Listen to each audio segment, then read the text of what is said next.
pink lunch ticket was never just about lunch. It was about being marked, being seen, being separated. And whether the ticket was pink, yellow, digital, or invisible, the experience has not disappeared just because the paper changed. When adults talk about school lunch programs, they talk about budgets, eligibility, and logistics. Adults talking to adults. But children, they do not experience policy. They experience systems. They experience what it feels like to stand in line, what it feels like to hesitate, what it feels like when something about them is quietly different. Today, nearly 30 million children eat lunch through public school programs, and they do it every day. More than 20 million of them receive free or reduced price meals. That means this isn't a rare situation. It's a normal part of childhood in America. And yet, in many schools, the systems designed to manage meals still create visible differences. Separate codes, alerts, lines, restrictions, or procedures that kids notice immediately. Federal rules say students should not be identified based on meal status. But in practice, stigma still happens. Not always with a pink ticket, but with a pause, a screen, a word, or a look. I still remember the first time I stood in that line, holding a pink ticket. I was about 10 years old. It did not take long for the teasing to start, and it never really stopped after that. You see, once you're marked publicly, kids draw their own conclusions. Mine was the big poor kid, the welfare kid. And after a while, that label becomes an invitation. Some kids thought challenge me, pushing, testing, trying to look tough in front of their friends was a way to prove something. It usually did not go the way they expected. But that is the point. A system that publicly marks kids does not just create shame, it creates conflict.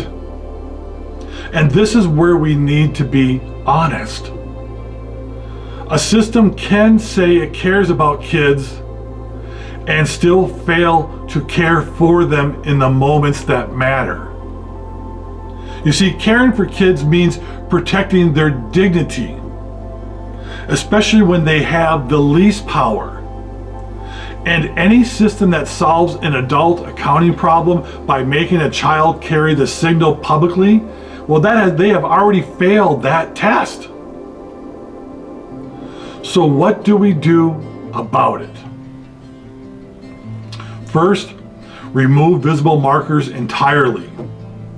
No separate identifiers, no public distinctions, no workarounds that children can detect. If a system relies on kids not noticing, it's already broken. Second, keep all administration with adults. Billing, eligibility, funding, compliance, those belong to offices, not cafeterias. Children should never be the interface for adult systems. Third, universal meals work because they remove stigma completely, not as charity, but as infrastructure.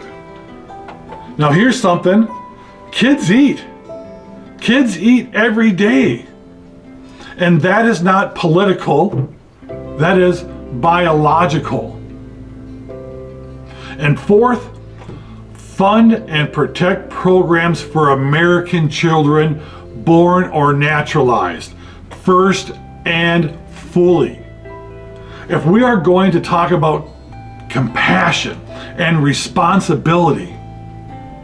It starts with ensuring the dignity of the children who are already citizens of this country. This is not about exclusion, it's about prioritization. A society that can't feed its own children without marking them has no moral high ground pretending it didn't know better. And we do know better. I know this not just from research, but from lived observation. Because anyone who grew up in public schools knows exactly how fast kids pick up on these differences. You don't need to explain it to them. They feel it instantly. This is not about free food. It is about not teaching children that needing help means being publicly identified. Because once that lesson is learned, it does not stay in the lunch line. It follows them into classrooms, jobs, and adulthood. The pink lunch ticket was never just about lunch. It was about whether we choose efficiency over dignity, and whether we're willing to fix that now that we see it clearly. The pink lunch ticket was never just about lunch. I'm MT. This is MT Promises to You, because I'm done with the empty promises to you.